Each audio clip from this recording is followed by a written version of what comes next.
I told you. I told you decades in advance.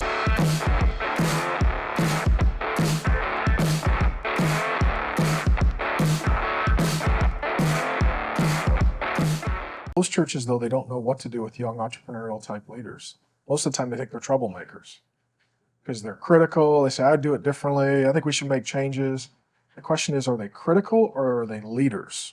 You know, are they young guys who are a little brash and unpolished, but boy, if we assessed them and really knew that they were gifted, could we redirect them? I mean, I got a feeling you got around Paul when he was a young guy, or you got around John the Baptist or Elijah. I mean, these dudes seem pretty rough to me. You know, they don't look like church boys, you know, wearing sweater vests and walking around singing love songs to Jesus. I mean, guys like David are well known for their ability to slaughter other men. I've got to think these guys were dudes, heterosexual, win a fight, punch you in the nose, dudes. And the problem in the church today, it's just a bunch of nice, soft, tender, chickified church boys. 60% of Christians are chicks, and the 40% that are dudes are still sort of chicks. I mean, it's just sad. You know, when you walk in, it's seafoam green and fuchsia and lemon yellow, and the whole architecture and the whole aesthetic is real feminine. The preacher's kind of feminine, and the music's kind of emotional and feminine, and we're looking around going, how come we're not innovative? Because all the innovative dudes are home watching football, or they're out making money, or climbing a mountain, or shooting a gun, or working on their truck. They look at the church like that's a nice thing for women and children. So the question is, you know, if you want to be innovative, how do you get young men? The whole war, all this nonsense of how to grow the church, how to decide one issue, young men. That's it. That's the whole thing. They're going to get married, make money, make babies, build companies, buy real estate.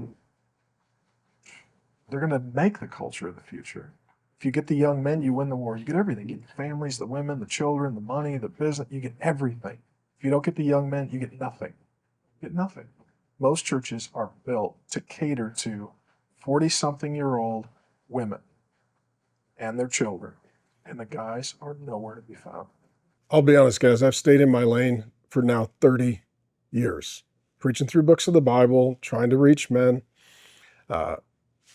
I told you decades in advance, deconstructionism, progressivism is coming. I told you pastors were too soft and churches were too safe. I've been saying it for 30 years. If you build an environment that is healthy for men, you will get women. But if you build an environment for women, you will not get healthy men. This is why women will go to a sports bar, but a sane man will not go to a nail salon. And what happened after the World Wars, statistically, we sent all the young men off to war. Church becomes dominated by older men and women and children. Those women changed the church. They changed the design. They changed the music. They find some soft guy to lead worship because they didn't call him up in the draft or he didn't sign up for the war. And that set the trajectory of evangelicalism. And as a result, it's soft. And as a result, when deconstructionism comes, when progressivism comes, when cancel culture comes, you're seeing entire denominations fade and fold. You're seeing networks fade and fold. And you're seeing an entire generation of older leaders not finishing well, either because they go woke or they can't have dominion over their drawers. And so, yeah, my hope, prayer is still the same, that young men would consider ministry. What we're seeing right now is an entire generation where those who are content creators aren't pastoring churches and going into ministry and helping build up families. They're just putting out content online, which isn't a sin, but it isn't a church.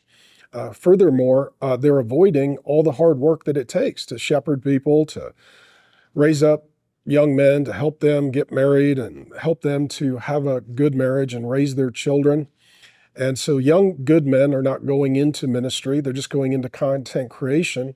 And older men are frankly not finishing well. This leaves a massive power vacuum within the church. And then you get the academic, sweater vest, pencil neck, self-righteous, more degrees than Fahrenheit kind of guys that go to the platforms and then they just criticize other people. And I didn't like the way you said that, even though it worked. And I don't like the way you did that, even though it worked. And I'm over here sort of giving you a report card, even though I myself am not doing anything. And so that's kind of where we're at in evangelicalism. And it explains why young men who are returning to conservatism are not necessarily returning to evangelicalism. We have the highest percentage of young men trending conservative in the 50 years that polls have been taken. They want to be heterosexual. They want to get married. They want to marry. They want to make money. They want to have kids. And you know what's wild? They're not coming to the evangelical church in droves. They're looking at orthodoxy. They're looking at Catholicism. They're trying to see what their options are because most of the churches that they walk into are on the cutting edge of 2005, which is probably around when this was taken. And the result is, yeah, it's positive, safe, uplifting for the whole family. And Christianity has been reduced to something that Karen would give 2 thumbs up to from the minivan in the suburbs.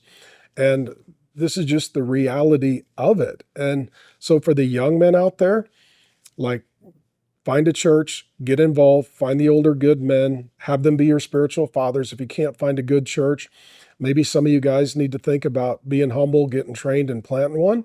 And for you entrepreneurial, aggressive leaders, consider ministry, consider the church. I mean, it's still God's plan A to reach the nations.